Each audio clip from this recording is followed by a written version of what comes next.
Hi, this is the Wikipedia Weekly Network. Welcome to another episode of Wikipedia Weekly. I'm your host, Andrew Lee, also known as User Fuss Hedo on English Wikipedia. So we're really happy that you're here today. We are going to be talking about conflict of interest in Wikipedia and just the general idea of how do parties contribute to Wikipedia, Wikimedia Commons, or any of the projects in the Wikimedia universe when they have a apparent conflict of interest. Now, we're going to focus mostly on cultural and heritage institutions, what we generally call GLAMs, galleries, libraries, archives, museums. And to talk with us about that today, we have a bunch of guests. So we are at episode 132 of Wikipedia Weekly. First of all, we have Kelly Doyle. Welcome. Hi, thanks. Yeah, I am the Open Knowledge Coordinator at the Smithsonian Institution working on the American Women's History Initiative. Excellent. And we also have Jan. Tell us a little bit about you. Yes, hello. I'm a Swedish Wikipedian active on Wikidata and Wikimedia Commons. I haven't been a Wikipedian in residence, but since I'm so active in Wikipedia, people ask me, how are we going to use this in our institution or organization? Right. And we also have Richard. Tell us about you. Hi, Richard. I'm Richard Nipel, user Ferros, Wikimedia residence at the Metropolitan Museum of Art, currently in residence at my home in Brooklyn. And I've been in touch with all sorts of New York institutions talking about conflict of interest for a while. So great. And so we are going to talk mainly about the conflict of interest issues around what I guess we should call like-minded institutions. So folks who generally have this idea of knowledge in the public interest. So this is not really going to be about the Exxons of the world or the IBMs and folks who have more of kind of a corporate for-profit relationship. I guess, and also probably nonprofits that are not advocacy organizations. So not necessarily groups that are have a particular cause, but other than just spreading information about a certain topic. Exactly. I mean, basically folks that we think are kind of aligned with our motivations and our values, but it can be a real minefield of policies and differing type of opinions that you'll find in this area. So we're going to try to navigate some of those things. So tell us a little bit, Kelly, why this topic, which I think is great, that you came to us with this topic. Yeah, so we're in a really unique situation right now where lots of folks are working from home and lots of folks are thinking about digital in new ways and the power of digital in new ways. And so I've been contacted by a lot of different GLAM organizations, by a lot of folks internally about what they can do to get involved in Wikipedia, what they can do within their own areas of expertise and their own knowledge bases to contribute to Wikipedia, Wikidata, Wikimedia Commons. We have a lot of newbies who are knowledge and GLAM professionals wanting to get involved, but we need to get across some basic wiki facts, especially around conflict of interest editing, so that all the edits are made in good faith, and just trying to get that information out one way, hopefully through this podcast, so we can share this podcast with lots of folks who are getting interested and help guide those folks to edit and be good community members. Right. And for those who are watching live, whether it's on YouTube, on Facebook, or Twitter, feel free to send us comments on your platform. We will actually see them and we can actually bring them up on our screen and bring them up for discussion. So some of you might be listening to this after the fact, but for those who are listening to this live, we actually can interact with you live and answer questions or reflect on things that you send. So whether on YouTube, you can leave a comment. On Facebook, you can leave a comment. On Twitter, anything directed or a response to this Periscope video, we will actually see as well, and we can bring those up. So as Kelly said, one of the things that is challenging is the fact that Wikipedia, Wikimedia Commons, Wikidata, we're kind of, I don't want to say victims of our own success, but we're dealing with the success now that it's no longer, oh, that project we don't want to deal with. Now it's, yes, we want to work with Wikipedia and Wikimedia. And then suddenly our community is like, wow. So now we have a lot more people engaged with the project. And if you're an institution that has a lot of content about your institution, how do we guide you to productively and ethically interact with our community and our content, right?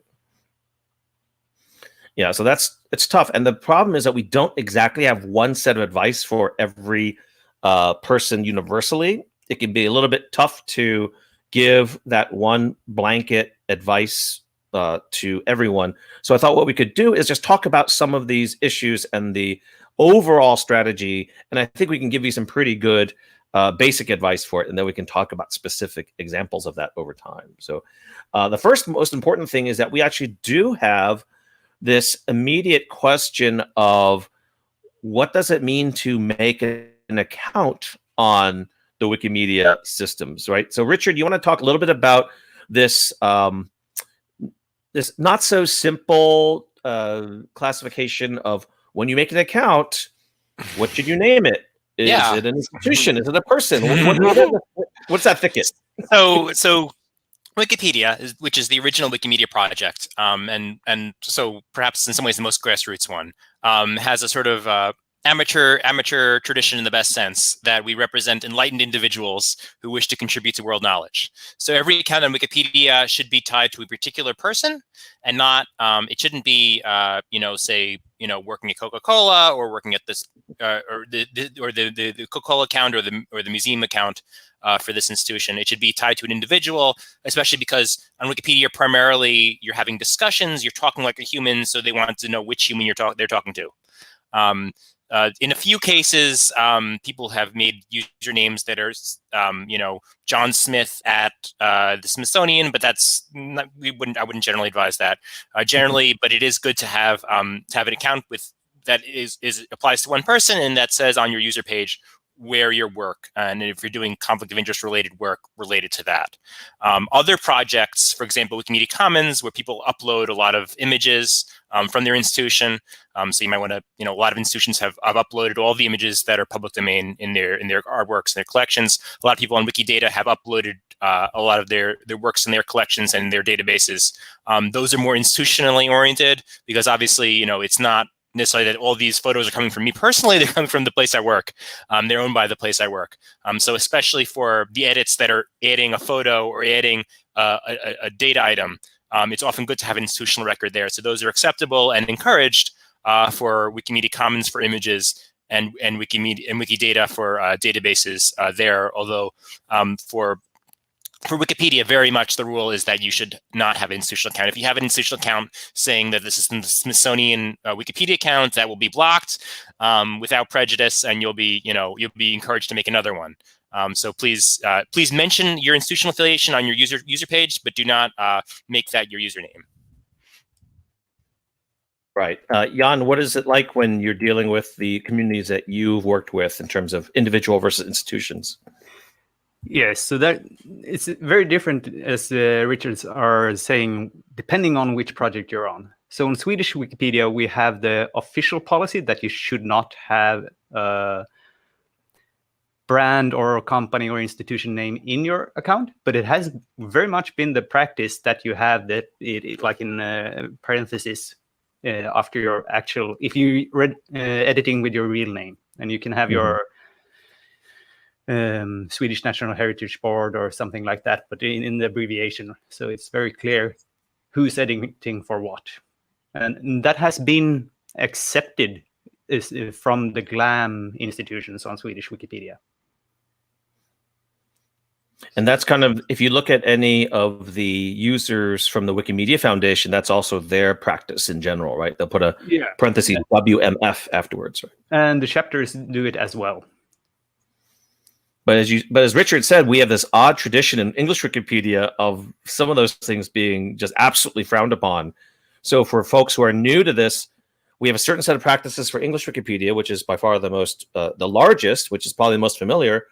But then if you go to Wikidata and Wikimedia Commons, there is no prohibition against institutional accounts there. So we have this odd situation that some institutions start on Commons or start on Wikidata, then they move over to English Wikipedia and suddenly they're in violation of the policy there. And that can be really jarring for folks. So what do you suggest, Richard or Jan or Kelly, when that happens? Like is there a solution, or is it just we got to educate more folks about this? I think, given Wikipedia's rules right now, I think, trying to empower our GLAM folks with knowledge to know that maybe they should err on the side of caution and just make the account to the standard of the Wikipedia that exist right now, the Wikipedia rules that exist right now, the guidelines, so that when they do move over to Commons or Wikidata, it's a seamless transition, or move back from Commons to Wikipedia. Right. Yeah, I mean, I think when we do these kind of trainings with the GLAM institutions, we just try to come up with the lowest common denominator, right? Find the name and the approach for the account that will be universally applicable. So oddly enough, it's most of the time it's create an account for yourself with no institutional name in it whatsoever. And then you're like, but I thought we're supposed to be transparent. Like, apparently not. It's like we're hiding it. Yeah, and it sounds like you're like, yeah, that seems contradictory. Yes, and I just looked at the German Wikipedia because I know they have some different policies, and I'm not really active there, so they might be used in a different way. But if you read them, they also say that if you do have a brand account, you can even email them to get it verified. Oh, interesting. So that you like. Yes, so everyone like a Twitter or Facebook verified account. Something like that. Obviously not with a little check mark, but there's an email address for the OTRS queue. Interesting. So for folks who are watching this live, if you have any experiences with how to name accounts or what kind of advice you give to new institutional editors, we're right out of the gate. We can't really give great blanket advice. It depends on kind of, are you data and image oriented? Then you can have a certain set of things. Are you more article oriented? Then you might want to make a certain choice. Or if you're thinking of working across all these things, try to find the one approach that'll make the most parties happy, while trying to be transparent at the same time. So I guess we should talk a little bit about that in terms of, regardless of what the name of the account is, what kinds of things should we have for a GLAM professional or someone who is, a like-minded institution working with the Wikimedia community? So Kelly, tell us a little bit about what we generally want to have in terms of transparency and openness for anyone engaging with our community. Yeah, so the way that I tackle transparency is through my conflict of interest statement. Well, the first way that I tackle it is through my conflict of interest statement on my user page. And I do have 2 Wikipedia accounts that I flag on my on both user pages, just to say that so on my Smithsonian institutional sort of account, it's not an institutional account, it's my account, but it sort of says, I can pull it up. Let me see if I can screen share really quickly.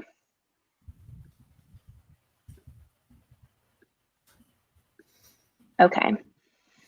So can y'all see that? Yeah, that looks good. So this is my conflict of interest statement. And you can see at the very bottom, I also have a disclaimer that I added in a personal capacity under a different username. I encourage folks to let me know if they see that I'm doing any edits that they don't think match up with the conflict of interest statement as well. I call out that I work for the Smithsonian and that my edits will be made related to gender, representation, editing at events, as well as our Women's History Initiative.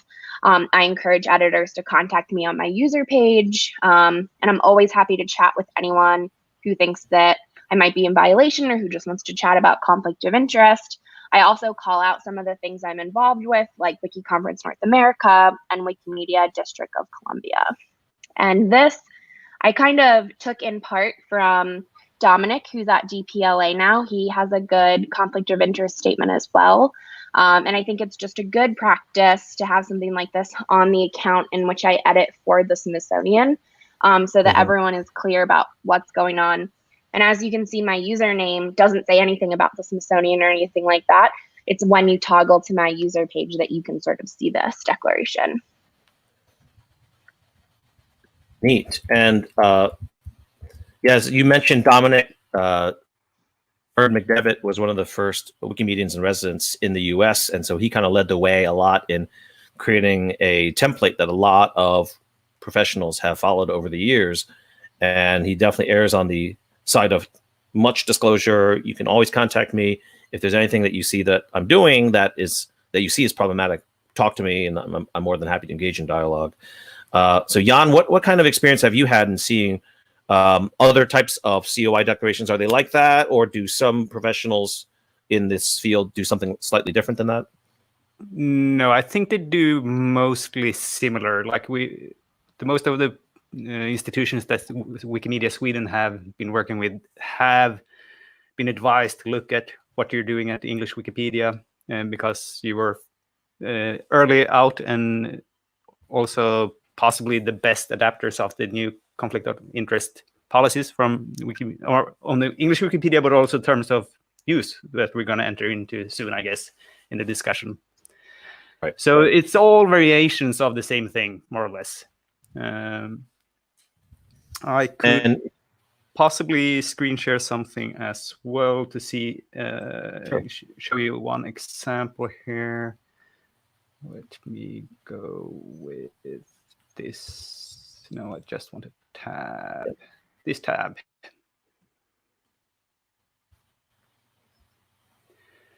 So this is very obvious, and in the top it says this user works at the Swedish Agriculture University, and then there's what they're gonna do and stuff like that, and very open with what, like, the area of topics of interest and that they're employed. Right, that's great. And Richard, what are some other variations you've seen of that declaration there? I mean, I've seen a lot of different declarations. Often they're like, modeled on someone else's declaration, or there's been some variations based on the sector or on the scope of their work. I do wonder if it might make sense to have at some point she more focused, maybe more standardized, maybe more like user boxes. Perhaps as a supplement to personal statements, because personal statements are valuable, but it also might, provide a little more transparency if it's sort of coded in there, and it also might provide, people might watch the edits a little bit more carefully. But I think it might make sense to see, how many people who have different affiliations are editing at any given time, and to, provide a sort of general codify some general rules for people doing this kind of work, and perhaps that could even be done across languages through Wikidata. Yeah, and I think you go, Kelly. Oh, I was just going to say, I really liked the banner that you showed, Jan, that shows the institution really up front. It could probably even be something that we color code if we adopt it widely within the community, that signals like this is a museum, this is a library. I think that's really sharp and something that people could respond to immediately. Yeah, and I'm not sure if you noticed, it also had the abbreviation in the username. And this was the first user from this agriculture university. And I think they in total have been around 30 researchers from the same. So they all adapted this. So they really needed to find a template to get so many university or researchers out there editing. Nice.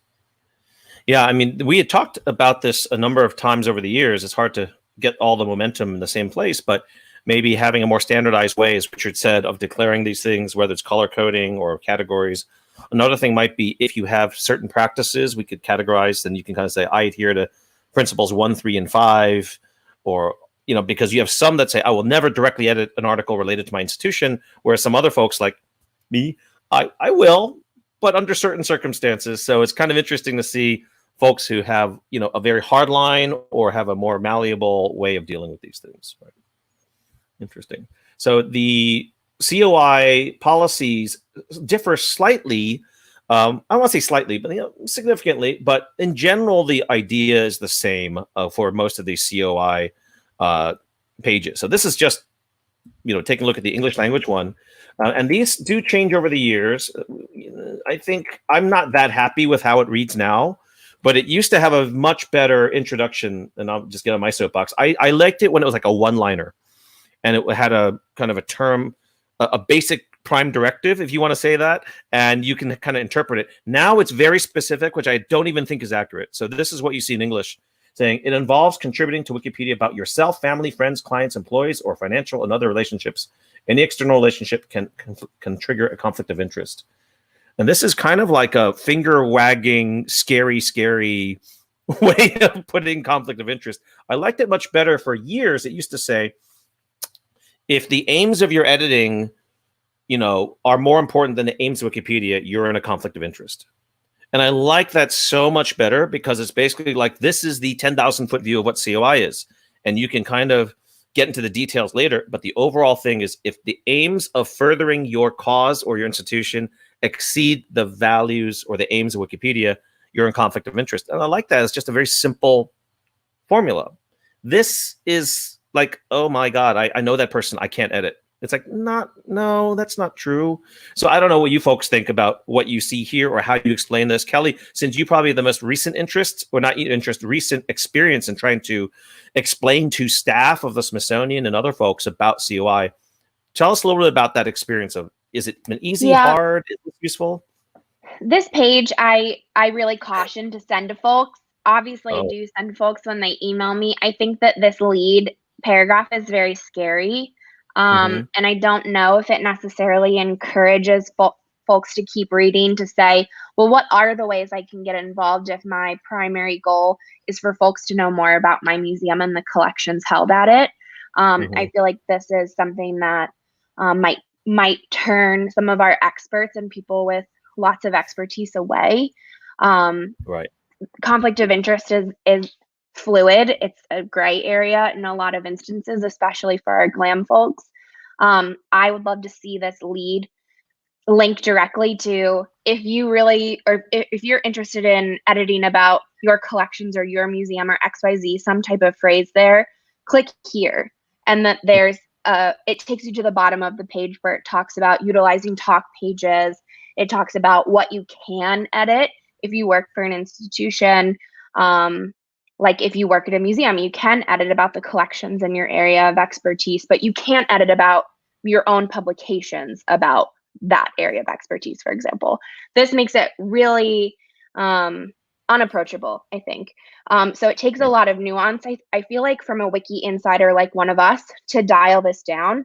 And not every GLAM professional who lands on this page and wants to edit Wikipedia, especially right now, is going to get the nuance and the context that someone like us would be able to provide. Right. Jan, what do you think? Am I off base, or what do you think? No, I think you're completely right. And even if the Swedish version of that page isn't that scary, it's still scary enough to make people, even with a good intention, to feel a little bit threatened. Yeah. Right. I don't know what Vera was responding to, whether she's also unhappy with the page, but we had a comment saying, me too. So I'll interpret to being, you probably agree with us, but feel free to send more elaboration there. Now, someone has tried to boil that very big page down to something simpler. I don't know if this has been of any help to folks, but I think this is in some ways just as troubling, because it comes out in line 2 and basically just says, do not edit anything about your organization, clients, or competitors. And it's like, nah, but that's not really the ironclad rule that we have. But I understand why, as Wikipedia got more and more popular, we have had lots of problems with, paid editors and, problematic edits. And I think this is maybe a overreaction to that risk that we have, to the point where it's getting very scary for anyone who is in good faith trying to contribute with us. I was just about to say that, Andrew. All of this is really enmeshed at this point into paid editing, and I'm not sure is really relevant to our GLAM folks who we want on Wikipedia and who we want editing on, Wiki Commons, Wikidata. We want them to be involved. This feels more like a direct response to paid editing in some instances, and not necessarily a primer to anyone in the GLAM space who wants to make good faith edits and wants to figure out how to do that. Right.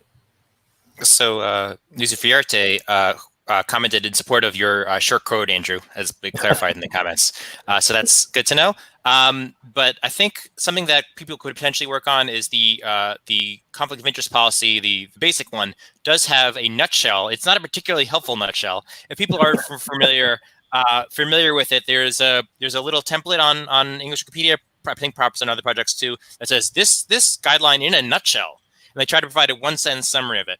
I don't think this is the particular. So it's do not edit Wikipedia in your own interests, or in the interest, nor in the interests of your external relationships. I don't think that summarizes it a bit. I think perhaps we could, think about better ways to phrase that, and perhaps there could be some discussions on the talk page if people have maybe something more along what you suggested, or something that takes into account, conflict of interest that exists and how to account for them. So rather than this is a general advisory against conflict of interest editing, which is helpful as well, but more some acknowledgement of accommodation of conflict of interest. Obviously, conflict of interest exists in a lot of domains, and the guideline is that you should acknowledge conflict of interest and have guidelines for when conflict of interest exists.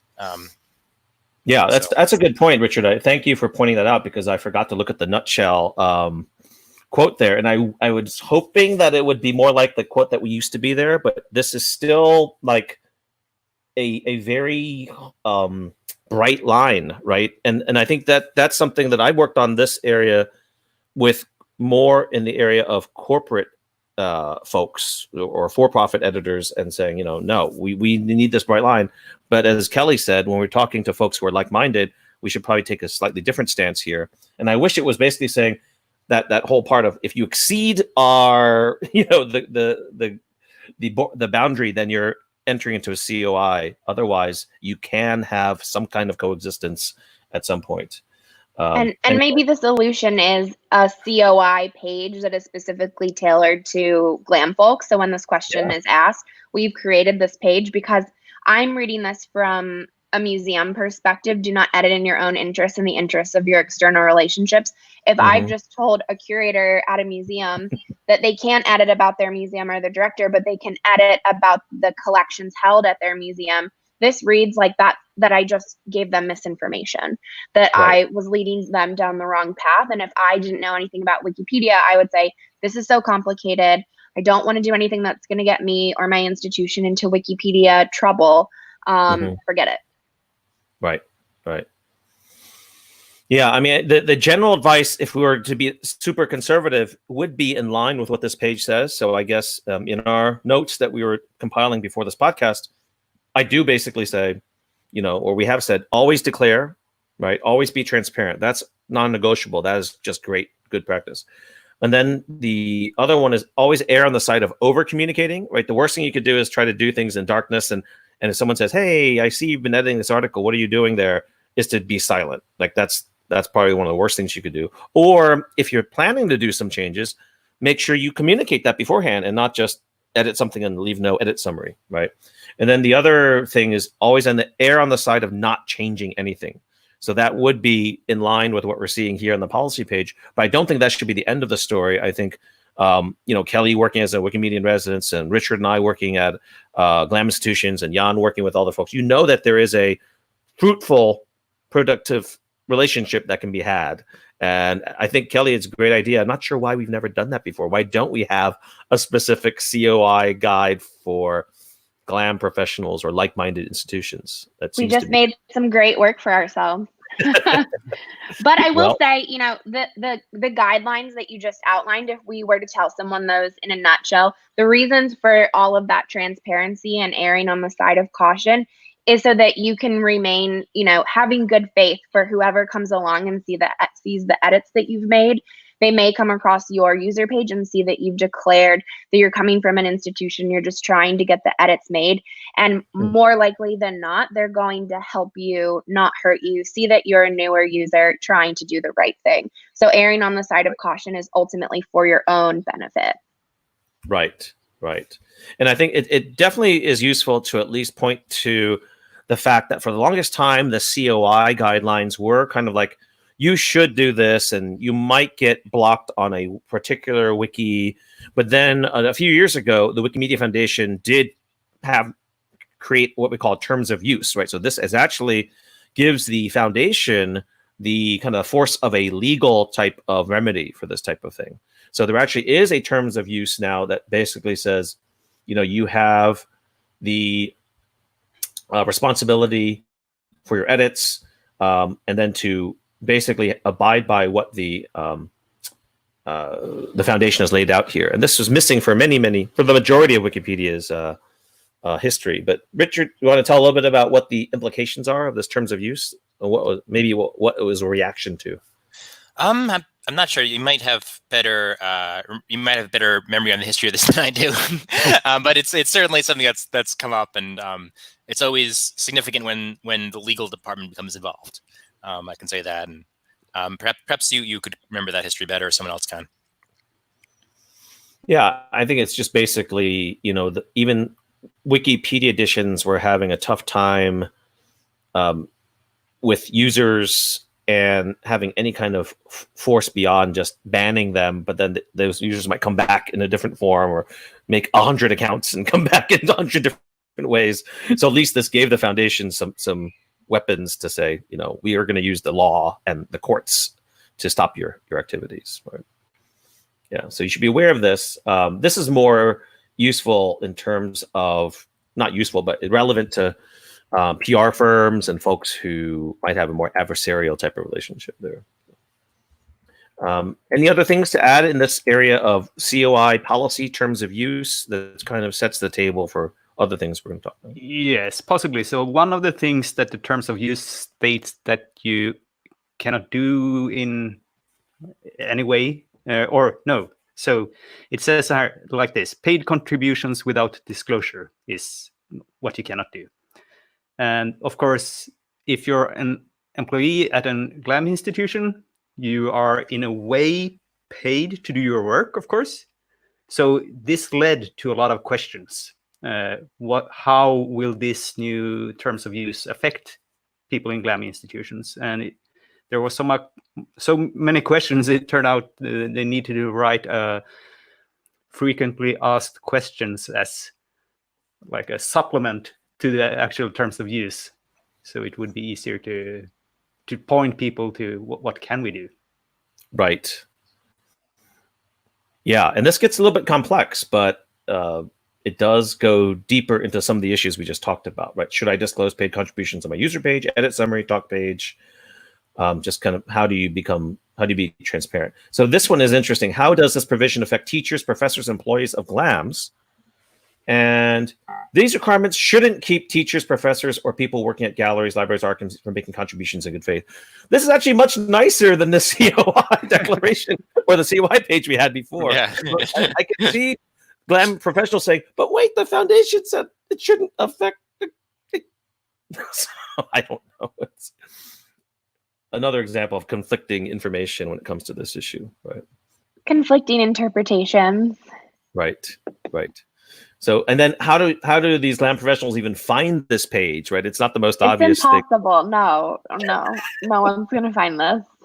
Yeah, like there's a link in the bottom of every page on Wikipedia, but who looks in the bottom of every page? Right. And I think if we do draft our own GLAM COI guidelines, which I think could be really useful, putting this embedded in that page could be very helpful. Right. We could have a whole Wikipedia Weekly Network episode about all the links on the side of the page. We can start on the upper right, and then we can go counterclockwise around. Yeah, that's several. That's a good 2 hours. Yeah. So there's the page right there on Meta. So for folks who are not used to our weird nomenclature there, that is basically meta.wikimedia.org. And then the page is terms of use / FAQ on paid contributions without disclosure. You tried typing that fast. So we'll leave that on the screen for a little bit in case I think if you just Google saying Meta, Wikimedia, and then terms of use FAQ, that's a lot of stuff. But anyway, you'll find it hopefully. If you look at that. There's no shortcut on this page either that I can find. So it's not even like you could tell someone, that's the page to look at. So maybe we can do a URL shortening on it. Let's see if that works. I'll just see if I can drop it here in the as a comment. Oh, there's a nice shortcut for it, whether it's old or new. So let me do that while we take on that thing. And if you go to, folks didn't know we have our own URL shortening system in the Wikimedia universe. If you go to that, w.wiki/GVB, all caps, that'll get you to that page. That's not easy. bad. Yeah. Could be worse. So remember GVB, that'll get you to that page right there. But not something that's going to stick in your brain for a long time. But at least we have a shortcut to that. So that is the terms of use FAQ that you'll find right there, and it's in a number of languages. So some people have done the work to translate that. It's great. Good. So that especially has some content related to GLAM professionals, which I'm heartened to hear. This might even be a better place to start off with a lot of folks. Yeah, a little friendlier place. So. Yeah. Starts off with, yes, you can be a productive member of this community, rather than giving the stiff arm over there. So let's talk a little bit about some of the best practices for in application. So I think one of the main things, Kelly, that you'll probably give advice on is like new pages altogether. So what do you tell your GLAM colleagues when they say, oh, there's no page about X? Shouldn't we make one? So if it's a new page about a colleague within the museum or institution, I always say no, don't do that. But if it's a new page about an item that they have at the museum, or broadly collections, or an artist that is widely represented in the collections, I say go for it always. I also urge folks to add images to Commons of that person or that thing or that object to enrich the data on Wikidata about that thing as well. So I always urge our curators and our archivists to go for it in terms of creating or editing pages about collections or areas that they're and have an expertise in at all. Where it gets really wonky is creating a page about a new director of a museum or a unit, which I always caution as a no-no. It's just not a good practice. And so what I do is I'll urge folks to use the talk page function. So even if they want to create a page about an article on Wikipedia about a new director of their museum or institution, I tell them to go to the institution's existing Wikipedia page and add that to the talk page. Say, we have a new director. It should be updated here. Here's some links and sources that are reputable about our new director. And I think that they meet the threshold of notability for him or her to have their own Wikipedia article in conjunction with the edit that needs to be made on the unit's Wikipedia page as well. Right. Generally, I'm not being asked as much about creating new pages. It's enriching existing pages about artists, about paintings, objects, things like that, and just general questions about how can we make the page for our institution better reflect what's happening there today. Right. Yeah, I think you're right. And at least in this day and age, we have Wikidata to kind of take up some of that, at least first stage of proving the notability of things, right? So instead of going from like 0 to 100 with like, there's no article, we want a full-fledged article, at least you can say, well, let's work on the metadata and let's get all the provable facts and the statements and the references. And then that sets up the scaffolding for a full article. And, Richard's done a lot of work in this area of, creating templated articles based on the Wikidata content with his tool, Mbabble. And I think this approach seems to make more sense more than ever, right? In terms of, let's not go to 0 to 100. Let's get all these things lined up first, get them ingested into Wikidata, and then that provides a skeleton or template for other things that we can move forward on. So I think I've seen that too with GLAM institutions, happy to work with Wikidata first, and then for the very notable, clearly notable, you can start to go into articles for creation, which I tend not to recommend, but you can do that if you want to. So Jan, do you have any advice in your space that you've seen? I think that was really good tips to start with. And the thing that you want to do, I guess, in the first discussions or in the many first discussions or long discussions you have with the GLAM or people in there, is to figure what are their purpose. Because usually it's not telling the world about themselves. They have something else that they want to tell the world about, and remind them of that. Like, well, you're not actually here to show your building. You have some collection in your building that you want to show. Yeah, and I would also say that builds more trust with the Wiki community, because if they see that you're there primarily to put information about your collection and about the history of art or science or architecture, your primary focus should be on, enriching the encyclopedia as a whole.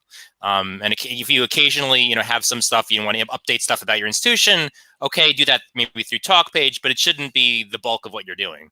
The bulk of what you're doing should be improving basic encyclopedia articles, basic databases that are more broadly applicable, that don't apply about, just about your directors or staff or institutional history.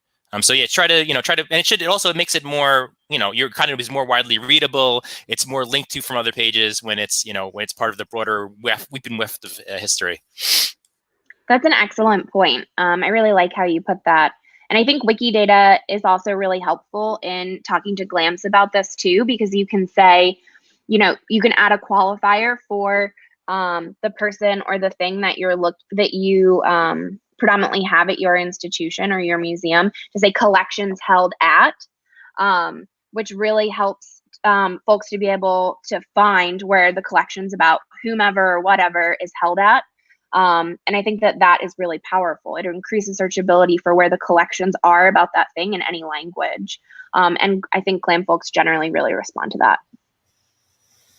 Yeah, and I think we're increasingly turning to Wikidata first for a lot of our editathons, because it's a simpler entry point to our community, right? It's like 3-part statements in Wikidata rather than trying to figure out the right prose and the writing style and all that stuff, right?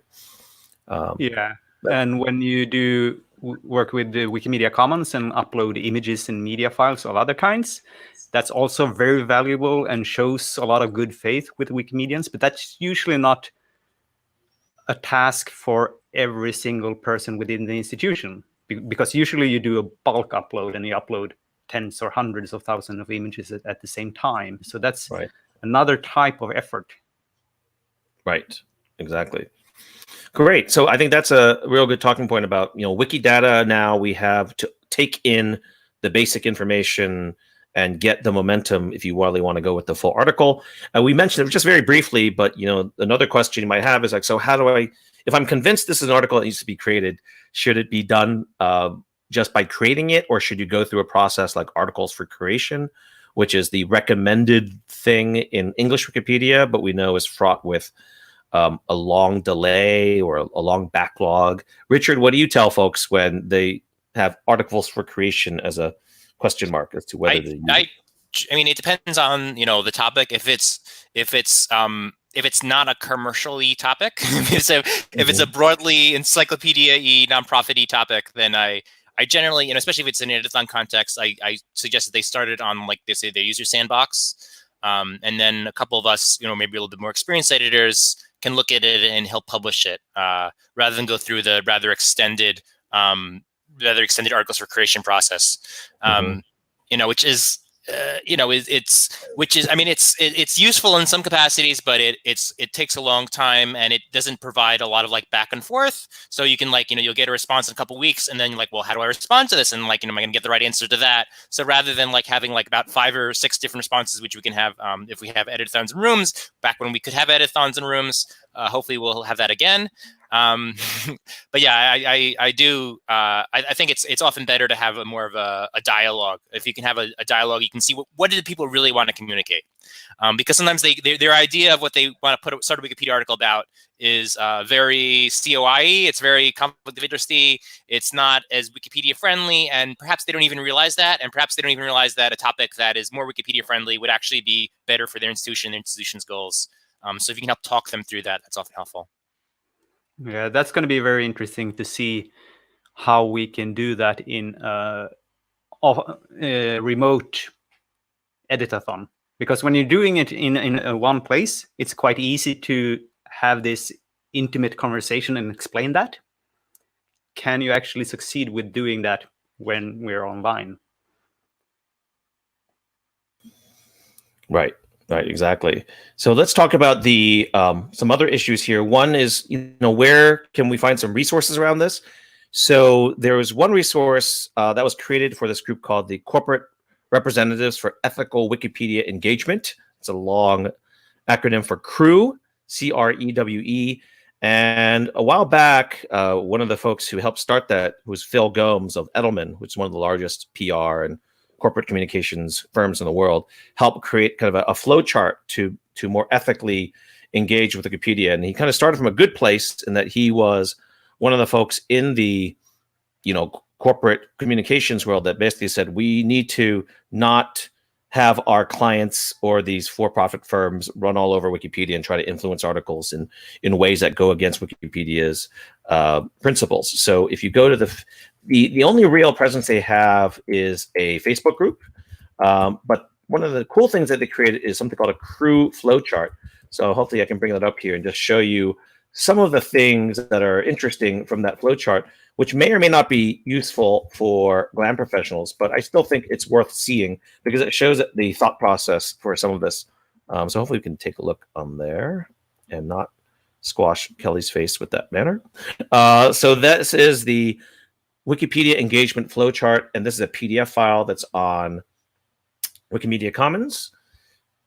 So you can see that they're talking about some of the things that we just mentioned, register for a user account. Again, this is very English Wikipedia oriented, so apologies that this is not quite universal, but it's just one flowchart here. And this is, I guess, kind of pre-Wikidata era. So this is very much Wikipedia oriented. So you can see that this tries to boil down all these different policies that exist in English Wikipedia in our community, just this one page, which is kind of tough. But it basically says accounts can only belong to individual people, no group or shared corporate accounts. Again, Wikipedia English oriented here. And declare your conflict of interest on a user page. And so this is mainly for, I guess, folks who see something on Wikipedia and say, that's not right. How do we fix that? So I guess this is one of the better ways of describing it is, do you perceive an issue with the company or client's Wikipedia entry? Obviously, if it's no, game over. You don't have to do anything. But the important decision tree that you have here is this something related to positioning or emphasis, or is it a factual dispute, or is it well referenced? And if it's not well referenced, then as someone who has an issue with the article, you have better remedies, right? Basically saying you can, request that a tag be put on an article saying this is not referenced or this is inaccurate, or you challenge the factual basis of something. So this is quite useful in terms of the crew flowchart. And I think I can put up the URL on the screen here, or if one of you guys wants to do that, I can walk through the rest of this. So this is the ultimate advice here, which is basically make a case on your talk page and then give the community, 2 days to respond to it. Continued discussion on talk page, assume good faith. And I think the nice thing about this is always, you can't really demand volunteers to perform at a certain level. You just kind of have to make your best effort on talk pages to say, I think this is wrong. I think this is what the right content should be. And just try to get dialogue with folks, including maybe contacting people you see in the edit history of a Wikipedia article that had been active in that topic before, right? So I think this is quite nice, and that it was trying to boil down to one page all the different ways of interacting with the community. And I think in general, it's been a positive thing. Richard, you saw this thing in development, right? What do you think? Yeah, I mean, I think it's generally positive. I tend to stay away from more commercial type conflict of interest stuff, although I think it's very valuable. It's not an area that I've been very involved in. But I think obviously it's really important. There is a lot of information all over the world, including commercial organizations, and it's really valuable that all sorts of information is represented in Wikipedia, including including both all this corporate structure. But I think what I would love to have is all the wrenches and all the tools that exist in the world that are they're not very controversial, like the different but there exists, they're commercial products, and they should be documented somewhere. And I think Wikipedia should document them too. And I hope that through some of these, crew type stuff, that there is a way to document the broader spectrum of products that exist in the world, and to do through some of that through a nonprofit, wiki resource. So that's my hope for commercial is more hammers on Wikipedia. Kelly, had you seen that chart before? And maybe a version for GLAM professionals might be useful. I think a version would be wonderful for GLAM professionals, and I had not seen this before. So I am excited that I can do a deep dive into this later. Yeah, I think ours would be a little bit simpler for GLAM professionals because we would be able to cut down some of those decisions there because the needs are different. But I think that's not a bad idea. We haven't really worked on that chart for years at this point because I think we'd reached a pretty good détente with the paid editing, the biggies at least. We still have problems with paid editing, certainly. So, good. So let's talk a little bit about the best advice that each of you have probably seen that might not be described in the policy pages. So I'll describe one, and maybe you folks can think of some other, maybe I wouldn't necessarily say best practice, but some approaches that may not have been documented quite the way we see on the wiki, but might be a good approach. So I remember meeting this one fellow after he had left his job and knew that I was working with Wikipedia, as a volunteer. And he goes, "Oh yeah, when I worked with this firm, I edited Wikipedia on behalf of my company, and I found it, it took some time, but it actually worked." And I said, "Well, I'm curious. I'm always interested in when I find professionals who've edited for money, what their approach was, because you never know. It depends on what time frame they had, what articles they were editing." And this guy worked for a big commercial firm, and he basically said, "What I did was I went to the article and I found the inaccuracies, and what I did was I went to the talk page and I detailed every single thing that was wrong. And I said," I'm not saying me, but this person who told me said, "Here's my proposed fix. I think this paragraph, which is wrong, should read like this.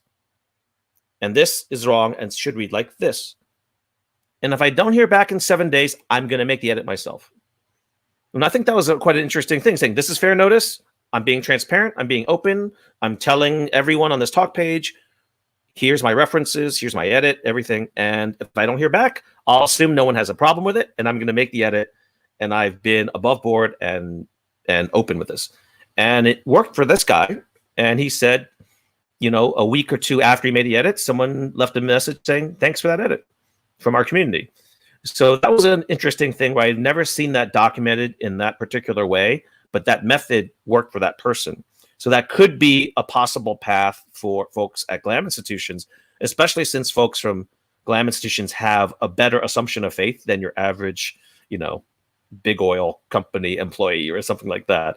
So I'm wondering whether that is something that you've seen before or other experiences that you folks might have seen that might work in a way that hasn't really been documented. I think that approach could work for GLAMs for certain things. So basic facts, yes. I think where it would get tricky would be something that could be construed as publicity, like a new exhibit opening or a new wing being opened or something like that that could read as publicity versus just basic facts about when things were founded or that a new director came in, if that makes sense. What do y'all think? Yeah, it doesn't. I don't know about the ultimatum exactly, but it doesn't hurt. It doesn't hurt to notify early and often. Say, "Hey, I'm thinking of making this edit. Hey, we're really, this thing's coming up. We're thinking about doing this edit, and maybe you want to give some feedback. Hey, we have some ideas. There's some new feedback you might want to get in touch with us about." So yeah, or notify early and often might be helpful. Whether or not you have something as explicit as "I'm doing this in X days." Right. And yeah, I think it's.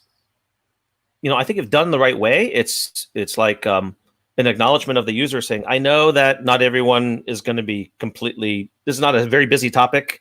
I don't want to bother you folks too much, but I'm proposing this edit, and I think it's been well referenced to answer Vera's question there. I don't know the particulars of all the referencing issues that he might have had, but I think as long as you've written it and you've provided verifiable, reliable sources to back your content up, and hopefully." It's something that's pretty easy to prove. It's not a matter of framing. So if you notice, if you go to that crew flowchart that we saw, the more complex parts of that flowchart is it a matter of framing and context? Because then that gets much more complicated. If it's a matter of this person was fired as CEO last week and this is the new CEO, that's a much easier case to be made, right? So make sure it's provable, make sure it's verifiable when you do these types of things like that.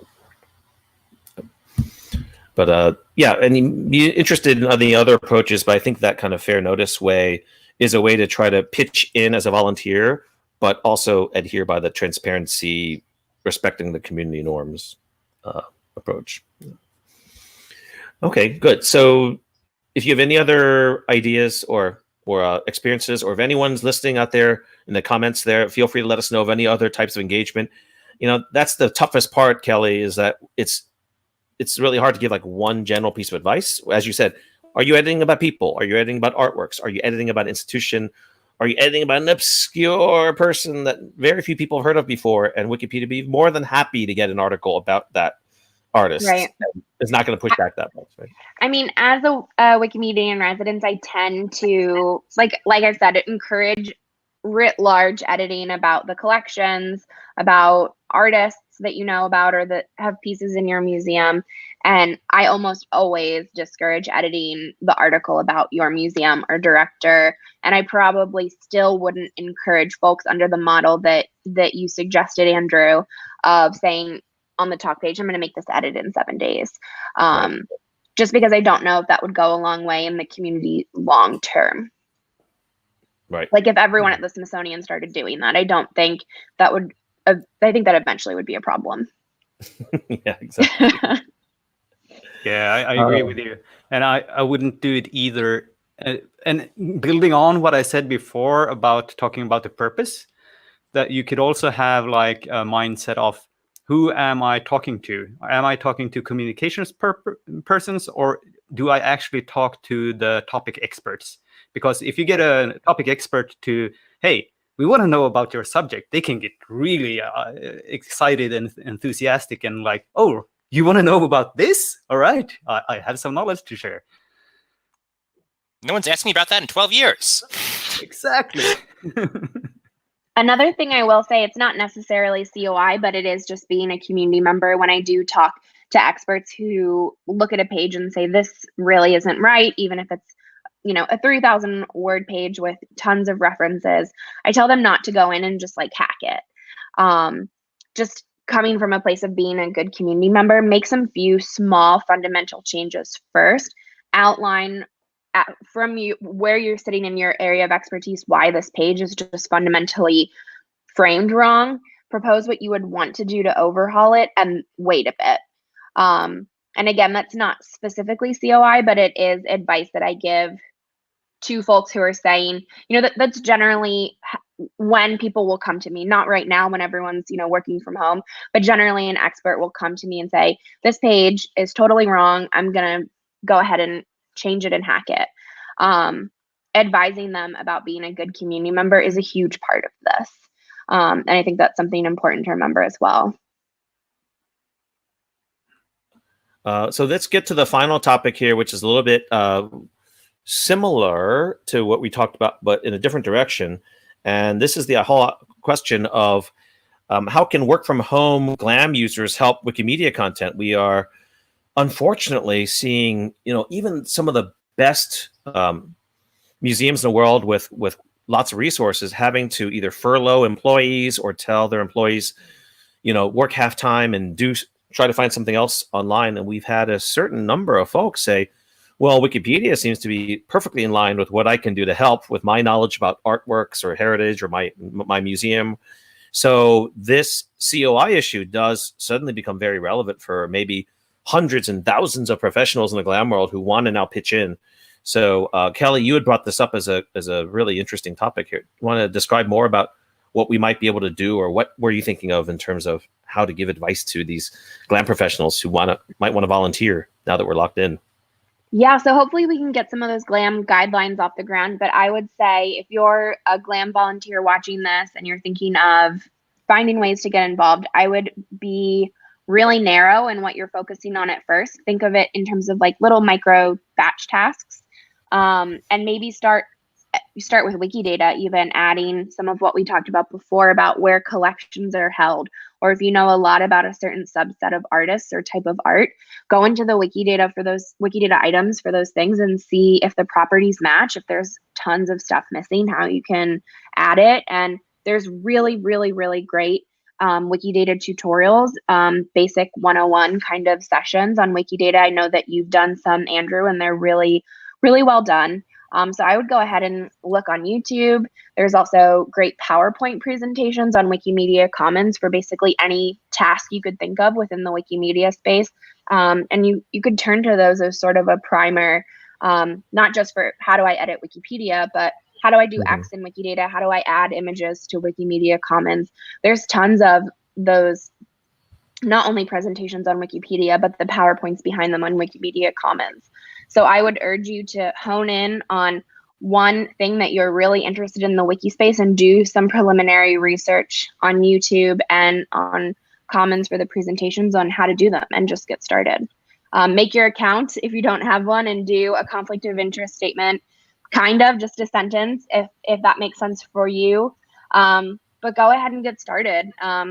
Also, a lot of our chapters and user groups are moving to virtual stuff. So maybe based on where you are, and even if you're not near one, go to our list of chapters and user groups on Wiki, find their Twitters, see what's going on, and you can participate virtually. It doesn't have to be somewhere near your physical location at this point.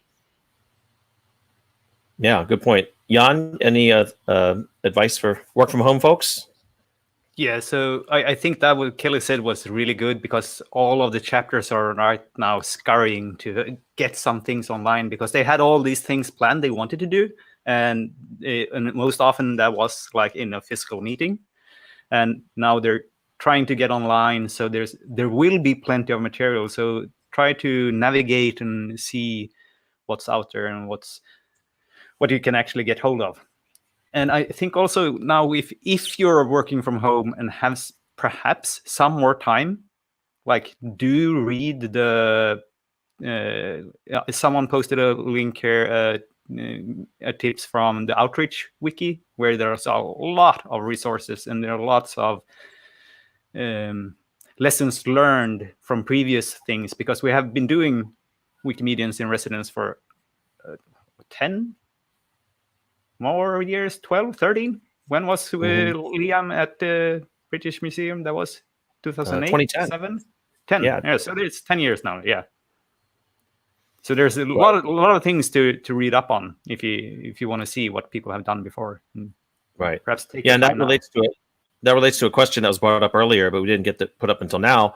I've just joined the stream to want to find out how to engage an institution which looks after heritage monuments in Zambia, and what are the steps to achieve this. Yeah, so this is a good time to engage with some of this, right? And we actually do have folks in Africa. We had Wikimania in South Africa recently, and we're building up the GLAM expertise in Africa, so we can maybe connect you with some of the folks in South Africa and other places. Yeah, the South African chapter is pretty friendly, and they're not far, so they might be good people to talk to. And they've been active in a few different languages, and other folks in Africa, people in all parts of Africa, including, we had a good presentation from North Africa in a recent episode about heritage sites, and that actually might be a bit parallel, especially if perhaps there's not a good development online of the heritage sites in Zambia. Wikidata might be a good place to do that, and following the Wikisur example might be useful. So that might be good to make that connection as well. Yeah, and you go, Kelly. If you're looking to engage with a new GLAM that you haven't before, it would be really helpful to look and see how the collections are modeled in Wikidata, or how they appear on Wikipedia, so that you can also present that to the GLAM that you want to talk to and say, hey, I did some preliminary research. These are the gaps, and I would love to help you with them. That's a very nice approach. Reaching out and giving someone a hand. I would also like to direct you to the Finding GLAMs project right now that Wikimedia Sweden is doing, because they're trying to map all the GLAMs around the world. So that would be a very natural, first small step you can actually concretely do. Like, hey, you're a GLAM, you're not in our map yet. Let's put you in this in Wikidata with this little tool. Yeah, and there's no conflict of interest about creating your Wikidata item for your institution on Wikidata, which is a lot easier and less COI fraught than Wikipedia. So, for example, I created a Wikidata item on the Brooklyn Postal Museum, which is a small window inside the main post office in Brooklyn. I have no conflict of interest there. I don't think they have any staff, but they have a window inside of the main post office in Brooklyn, and I was like jazzed to see it. And I saw that there was one guy there who was like postmaster of Brooklyn for like 40 years, which I never heard of. And they had a nice interview with him on New York Public Radio from a few years ago, and so I put that and made a little link to there. And so yeah, there's no level of notability for GLAMs and museums and archives of whatever size on Wikidata. So it's also a good place to experiment. Yeah, that's a great idea. You'd be surprised because you're probably wondering, oh, well, these museums and libraries, they've got their act together. They must have a good database of all those things. And it's actually surprisingly poor. Yeah, Jan, I mean, it's the Swedish chapter there that is helping to spearhead this thing. And even in the US, it's really sloppy and it's all over the place. So I can imagine that for the rest of the world, it's not much better. You can see the yellow. That's what's been added since the project started. Wow. That's amazing. This is something that is, as Richard said, they want people who know a lot about these institutions, whether they're tiny, historical societies or small libraries or small museums. COI is not an issue when you're dealing with the Wikidata basics, as long as you have references for these things. So please do contribute to that project, which is a great one. Yeah. Any other projects that we can think of? I mean, I want to show one last thing, which is at least a Wikidata game. So folks who get familiar with Wikidata can actually start to play these very simple games that can help add content to Wikidata. So I'm seeing if this comes up, but somehow it's taking a long time. Oh, there we are. So this is an example of a bunch of games where, I think I need to log in first, where just by answering kind of yes or no questions, you can actually do significant things to either connect or to add information to Wikidata. So what are some of the things that we can play in the Wikidata game? Richard, what are some of the things that people do with these simple buttons in the Wikidata game? I like, so some of them are fun, a person, not a person. That's a game that I like. Is this a human being or is this not a human being? And then there are like the edge cases, which I always appreciate. There are things like matching an image. So does this image represent this topic? It's this category on commons of images represent this topic. So there are a few different fun ones. One which has been disabled but was my favorite for a while was the flower color one, which is where it would show you pictures of some flowers and you would help decide what the color of the flower is. And so for various technical and biological reasons, that was disabled. But I hope we can do more stuff like that. And obviously, of course, there's the paintings and artworks tool, which you helped develop, which is right. And this is running really slow right now because I think we've been having a lot of database issues for the last month. Some are related, some are unrelated to each other, but you can see that you're given an interface here, and then basically for this one it's actually more complex. You can actually declassify them like this, but the idea here is that you don't have to know a lot about Wikidata to contribute. It's trying to give you the simplest interfaces you can to deal with a very narrow question related to connecting Wikidata stuff. So I encourage you to take a look at that if you can. Isa. Yeah, go ahead. I didn't know it was going to go up there directly. So here's Isa. That's another tool that is doing sort of the same thing that a Wikidata game, but it's specialized for these structured data in commons, what you actually are seeing in the images. And it's very easy to edit, and there's a couple of running campaigns right now where some of them are GLAM related. We have this my language skills and this is a bibliothèque. I guess that's here in the Netherlands, and we have librarians and some others. Yes, this is a tool that was designed for the Wiki Loves Africa project, so maybe especially a good connection for the Zambian Wikimedians. Right. Yes. And if you want to do a campaign yourself, it's actually possible in this one as well. So if you do have some area you want to go with, it's not impossible to get started and do your own structured data campaign. Actually, I think Kelly, there's enough here that we could even just do a whole episode, like 10 things you can do as a new contributor that doesn't require a lot of knowledge, whether it's games and things like this. That'd be great. Yeah. Giving people those micro tasks and handing them off really easily. Right. And we didn't even talk about like wiki source or proofreading or any of those other things, but we actually have a lot of those types of tasks in other parts of the community. We've pretty much talked about Wikipedia, Wikidata for most of these, but there's a lot of these other crowdsourced tasks that are not just article editing that you're used to seeing on Wikipedia. Good. So any closing thoughts, Kelly? Any advice to GLAM professionals? Don't let the COI policy get you down. What else? Definitely. Definitely heed the advice that we've been given here about, editing what you are a content expert on, cautioning away from editing about your institution, utilizing the talk pages as much as possible, but also try to have fun with it. I mean, all of us are involved in the wiki space because we think it's fun and we like it and we think it adds value to the world. So approaching it from that standpoint, I think is really helpful, trying to have fun with it. And learning at your own pace. Right. Richard, any last words of wisdom? Kelly says, have fun with it, play with the collection, find places where it fits into the larger history and other articles on Wikipedia. And I welcome you to join us at the Wiki Seder Monday evening, where you can drink 4 cups to free knowledge. 4 cups of what? Anything you want? Well, wine is the traditional, but we welcome anything else you want to drink. Great. Well, thanks so much for joining us. Feel free to comment on any of these streams. We'll still have conversations in YouTube and Facebook at least, and even Twitter.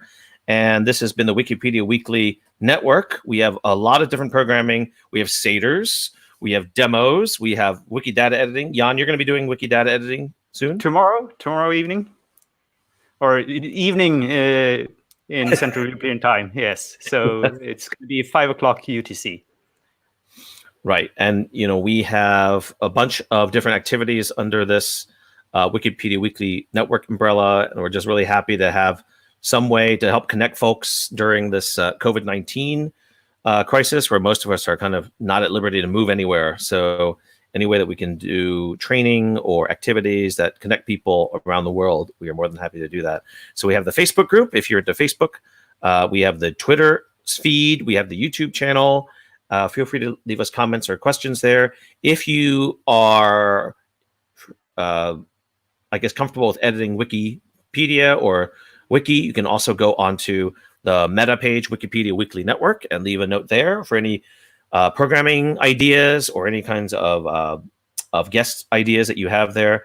As we said before, we want a lot of different types of content. Sometimes they're more roundtable and formal like this. Sometimes they're just like Twitch style, watching folks do things, which is what Jan is going to be doing with Wikidata tomorrow, or sometimes we'll have kind of top 10 or top 5 type of programming as well. So get in touch with us and help us keep the conversation going.